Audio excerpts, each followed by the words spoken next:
بسم اللہ الرحمن الرحیم. میں ہوں امجد عزیز ملک اور آپ دیکھ رہے ہیں کسوٹی ڈیجیٹل. آج ہمارے پاس جو شخصیت موجود ہیں ان کا تعارف میں بعد میں کراؤں گا، لیکن سب سے پہلے آپ سے گزارش یہ کرنی ہے کہ کسوٹی ڈیجیٹل کو لائک کیجئے، سبسکرائب کیجئے اور اس کے دائیں جانب جو گھنٹی کا نشان ہے اس کو ضرور کلک کیجئے تاکہ ہماری جو ویڈیوز ہوں گی آنے والی وہ آپ تک پہنچ سکیں.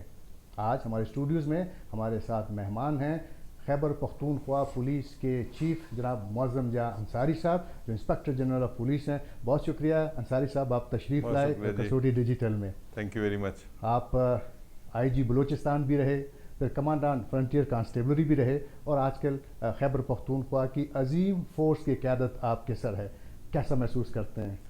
بہت شکریہ جی. بڑے اعزاز کی بات ہے. الحمدللہ اپنے صوبے کی پولیس کی کمان کی فرنٹیئر کنسٹیبلری جیسی ایک بہت بہادر فورس کو میں نے کمانڈ کیا، اور اب خیبر پختونخوا پولیس جو ہے، جو میں سمجھتا ہوں کہ پاکستان کی ایک مثالی پولیس سمجھی جاتی ہے اور جس کی مثالیں بھی دی جاتی ہیں اور جس کی جو پرفارمنس ہے وہ بھی ایکنالج ہر جگہ پہ کی جاتی ہے. تو اب میں سمجھتا ہوں کہ میرے لیے اعزاز کی بات ہے کہ اس فورس کی کمانڈ کر رہا ہوں اور حکومت نے مجھے یہ اعزاز دیا ہے، اور انشاءاللہ اس فورس کے جو تابندہ روایات ہیں اور جو انہوں نے جو بینچ مارک سیٹ کیے ہیں، انشاءاللہ ہماری پوری کوشش ہوگی کہ ان بینچ مارکس کو مزید اوپر لے کے جائیں اور عوام کو جو پبلک سروس ڈیلیوری کا میکینزم ہمارے پاس ہے اس پبلک سروس ڈیلیوری کے میکینزم کو مزید بھی امپروو کریں اور عوام کو سستا اور فوری انصاف مہیا کر سکیں. جیسا کہ ابھی آپ نے خود فرمایا خیبر پختونخوا پولیس نے دہشت گردی کے خلاف بڑی عظیم قربانیاں دی اور اس کی مثال دنیا میں کہیں نہیں ملتی. اب اس فورس کے لیے کچھ کرنے کا وقت ہے، تو آپ کے ذہن میں کیا ہے کہ اس فورس کے لیے کیا کیا جائے؟ دیکھیں، فورس کے لیے کرنے کا وقت ہے، مگر فورس کا بھی مستقل کچھ نہ کچھ کرتے رہنے کا وقت ہے. ہم نے کوئی 2000 کے لگ بھگ قربانیاں شہادتوں کی صورت میں دیں. ہمارے 10,000 سے لوگ جو ہیں وہ زخمی ہوئے، کچھ اتنے زیادہ سیریس زخمی تھے کہ انہوں نے کچھ اپنے اعضاء کی بھی قربانی دی. یہ تو ایک سلسلہ ہے جو چل رہا ہے، لیکن میں سمجھتا ہوں کہ یہ ہمارے فرض کی پکار ہے اور یہ ہماری جو ڈیوٹی ہے اس کا ایک لازمی جزو ہے، جس کو آپ کہہ سکتے ہیں کہ یہ ایک ایسی چیز ہے جس سے ہم اپنے آپ کو بچا نہیں سکتے. جہاں قربانی کی ضرورت پیش آئے گی، جہاں وقت پڑے گا، انشاءاللہ ہم دیتے رہیں گے. لیکن فورس نے بہرحال معاشرے میں امن و امان کے قیام کے اندر ایک اہم کردار ادا کرنا ہے. اگر آپ اجازت دیں تو میں آپ کو یہ بتا دوں کہ پولیو کی کیمپینز چلتی ہیں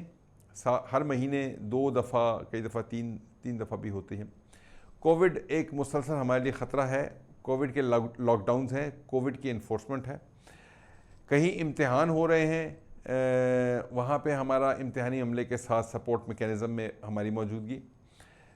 بجلی کی لوڈ شیڈنگ ہے، لوگ گھروں سے باہر نکل آئے احتجاج کر رہے ہیں، وہاں پہ بھی ہمیں کھڑے ہونا ہے. اگر کسی جگہ پہ اساتذہ کی یا کسی اور سرکاری ادارے کے لوگوں کی تنخواہوں کا کوئی پرابلم ہے، روڈ پہ نکل کے آتے ہیں، لا اینڈ آرڈر کی سچویشن، وہاں پہ بھی ہمیں کھڑا ہونا ہوتا ہے. پانی کس جگہ پہ نہیں آ رہا ہے، کس جگہ پہ گٹر بند ہے، وہاں بھی ہمارے لیے پرابلم ہے.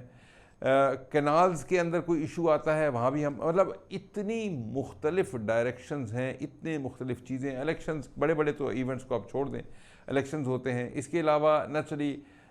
جب کوئی VVIP شخصیات جو ہیں ان کے دورے ہوتے ہیں، اور وہ بھی اکثر ہوتے رہتے ہیں، پریزیڈنٹ ہو گئے، پرائم منسٹر ہو گئے اور اس طرح سے دوسرے ہیں، ان تمام کی سیکیورٹی کی حفاظت کی ذمہ داری اور عوام کی توقع یہ ہے کہ ایک سیکیورٹی کا پورا حصار ایسا ڈال دیا جائے کہ کسی جگہ پہ نہ کوئی جرم ہو، نہ کوئی لا اینڈ آرڈر ہو، نہ کسی قسم کی کوئی اور پرابلم ہو. ٹریفک کے کئی معاملات ہیں، ٹریفک کہیں پھنس رہی ہے، کہیں کسی جگہ پہ ٹریفک کی روانی میں خلل پڑ رہا ہے، وہاں پہ ٹریفک کو ٹھیک کرنے کے لیے وہ ایکسپیکٹ کرتے ہیں کہ ہم فوری طور پہ ٹریفک پولیس کا سپاہی نظر آئے تو وہ کہتے ہیں کہ بس ٹریفک اب رواں ہونی چاہیے. حالانکہ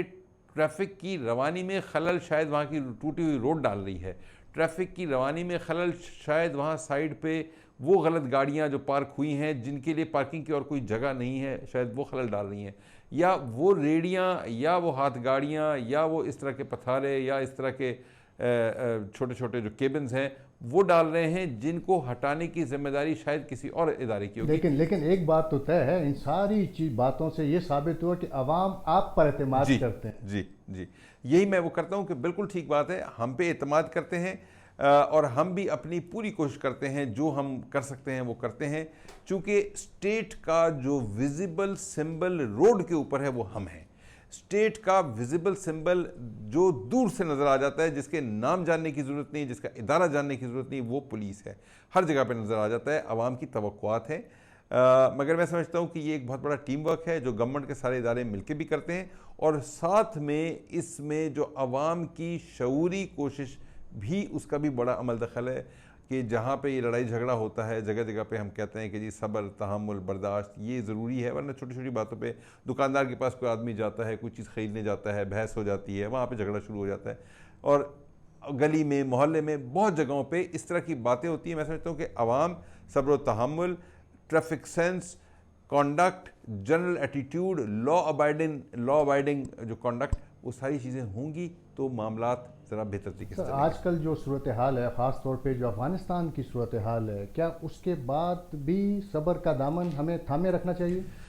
صبر کا دامن تو مستقل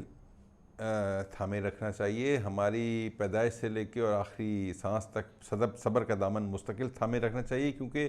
صبر کے ساتھ اور برداشت کے ساتھ مسائل حل ہو سکتے ہیں، بے صبرے پن سے تو کوئی چیز حل نہیں ہو سکتی ہے۔ ایجنسیاں، ادارے اپنا اپنا کام کر رہے ہیں۔ افغانستان کی جو صورتحال ہے اس کے بعد سے کچھ خدشات بھی اور کچھ چیلنجز بھی دونوں ہی صورتوں میں ہمارے سامنے آ رہے ہیں۔ جب تک کہ ہم ان ساری چیزوں کو ایفیکٹولی کنٹرول نہیں کر سکتے یا قابو نہیں کر سکتے، اس وقت تک نیچرلی پوری قوم کو یک آواز ہو کے، یک زبان ہو کے اور ایک ہاتھ سے ہاتھ ملا کے آگے چلنا ہے، اسی وقت ہم انشاءاللہ کامیاب ہوں گے۔ لیکن کیا افغانستان کی صورتحال کے بعد کچھ امن و امان کی صورتحال پر اثر ہوگا؟ دیکھیں یہ خدشات تو ہیں، بات یہ ہے کہ وہاں بہت سارے افغانستان یعنی پاکستان کے ویسٹرن بارڈر کے اس طرف جس طرح کے حالات تھے، اور جس طرح کے چند ایسے لوگ بھی جو کہ شاید جنگجو ہیں یا مسلح ہیں، اور جب ان کے لیے ایک وار تھیٹر ختم ہو جاتا ہے، ان کا کوئی مقصد نہیں ہے سوائے اس کے کہ وہ ایک وار تھیٹر کے اندر اپنی کنٹینیوس انگیجمنٹ رکھیں اور اپنی کنٹینیوس موجودگی رکھیں، تو جب ان کے لیے ایک وار تھیٹر یا اس کا جو انگیجمنٹ ہے یا ایکٹیویٹی ہے وہ ختم ہو جائے گی، تو وہ اپنے لیے کوئی نیا وار تھیٹر ایکسپلور کرنے کی کوشش ضرور کریں گے۔ یہ خدشات بھی ہیں، اس طرح کی اطلاعات بھی ہیں، اور اس کے لیے ہم نے اپنی پولیس کو ایکٹیویٹ بھی کیا ہے۔ مزید ہماری پولیس جو ہے اس کی ٹریننگ کے اندر بھی اور اس کی جو رسپانس کی کیپیسٹی ہے اس کو امپروو کرنے کے لیے ہم نے کوشش کی ہے، اور انشاءاللہ آپ دیکھیں گے ہم مایوس نہیں کریں گے۔ سر، آپ نے گزشتہ دنوں ایک اجلاس میں بھی شرکت کی، اور خاص طور پہ چائنیز اور سی پیک جو منصوبے ہیں اس کے حوالے سے بھی آپ بڑی توجہ دے رہے ہیں، تو کس قسم کی آپ سیکیورٹی پرووائڈ کر رہے ہیں اور کس قسم کا یقین دلانا چاہتے ہیں، خاص طور پہ چائے فارنرز تمام کو اور چائنیز کو خاص طور؟ دیکھیں چائنیز کے لیے میں نے کئی دفعہ بات ہوئی ہے میڈیا کے حوالے سے، اور میں سمجھتا ہوں کہ چائنیز کو ہم پہ اور ہمارے ادارے پہ اور اس معاشرے پہ بالکل اعتماد کرنا چاہیے، اور کسی قسم کی کوئی پینک کی سچویشن نہیں ہے۔ اس وقت خیبر پختونخوا کے صوبے میں 40-41 پروجیکٹس ہیں، ڈفرینٹ پروجیکٹس ہیں جہاں پہ کام کر رہے ہیں۔ ان 40-41 پروجیکٹس میں اس وقت بھی کوئی 2500 کے قریب چائنیز جو ورکرز ہیں، سی پیک اور نان سی پیک ملا کے، وہ بھی موجود ہیں، اور الحمدللہ تمام کی سیکیورٹی قابل تسلی ہے، تسلی بخش ہے، اور باقی جو سیکیورٹی کی سچویشن نیچرلی ہے، اور کچھ ایسی چیزیں ہیں جو شاید ہمارے بس اختیار میں نہیں ہیں۔ فار ایگزامپل اگر کوئی روڈ ٹوٹی ہوئی ہے اور وہاں ان کی سپیڈ سلو ہو جاتی ہے تو نیچرلی ایک ہیزرڈ تو کریٹ ہو جاتی ہے، لیکن اب اس کو ملٹی ڈائمینشنل اور ملٹی سیکٹورل اپروچ کے ذریعے چیزوں کو بہتر بنانے کی طرف توجہ دی جا رہی ہے۔ انصاری صاحب، میرا آخری سوال آپ سے یہ کہ صوبائی حکومت یقینی طور پہ پولیس کے لیے بہت کچھ کرنا چاہتی ہے اور کر بھی رہی ہے، ماضی میں بھی کیا، آپ کی کیا صوبائی حکومت سے توقعات ہیں؟ کیا آپ مطمئن ہیں کہ صوبائی حکومت پولیس فورس کی بہتری کے لیے جو اقدامات کر رہی ہے؟ دیکھیں صوبائی حکومت کا میں سمجھتا ہوں کہ سب سے زیادہ فوکس جو بھی صوبائی حکومت کے ادارے ہیں ان میں سب سے زیادہ فوکس پولیس کی طرف ہے۔ وزیر اعلیٰ خیبر پختونخوا سے میں ہر دوسرے تیسرے دن میری ملاقات بھی ہوتی ہے۔ میٹنگز بھی ہوتی ہیں ہماری، بریفنگز بھی ہوتی ہیں، ان کو ہم بتاتے بھی ہیں ہماری کارکردگی کیا ہے، اور اس کے بعد پھر ہمیں اپنی کارکردگی کو بہتر بنانے کے لیے کن مزید چیزوں کی ضرورت ہے۔ وزیر اعلیٰ خیبر پختونخوا نے نہ صرف یہ کہ کبھی یہ نہیں کہا کہ نہیں یہ آپ کی جو ڈیمانڈز ہیں یہ زیادہ ہیں یا صوبے کا بجٹ اس کا متحمل نہیں ہو سکتا، بلکہ وہ اپنی طرف سے سجیسٹ کرتے ہیں کہ جی یہ اقدامات آپ لیں، اور اس کے لیے جتنے آپ کو پیسے چاہیے، جتنے آپ کو ریسورسز چاہیے، وہ ہم دینے کو تیار ہیں۔ تو مجھے حکومت خیبر پختونخوا سے یا اس کی لیڈرشپ سے بہت زیادہ میں کہتا ہوں کہ اعتماد کے ساتھ کہ ہماری تمام ضروریات بھی وہ پوری کر رہے ہیں، کیونکہ بنیادی طور پہ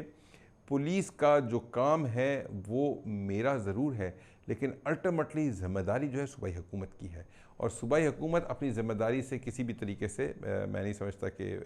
اپنے آپ کو بری ذمہ کر رہی ہے یا کرے گی، وہ اپنی ذمہ داریوں کو انشاءاللہ پوری طریقے سے نبھا بھی رہے ہیں۔ بہت شکریہ جناب معظم جانصاری صاحب، آپ تشریف لائے کسوٹی ڈیجیٹل میں، اور افتتاح کے موقع جب ہم آپ کا انٹرویو یہ نشر کریں گے تو ہم سمجھتے ہیں ساری دنیا میں ایک اچھا پیغام جائے گا خیبر پختونخوا کی جانب سے۔ آپ کا بہت بہت شکریہ۔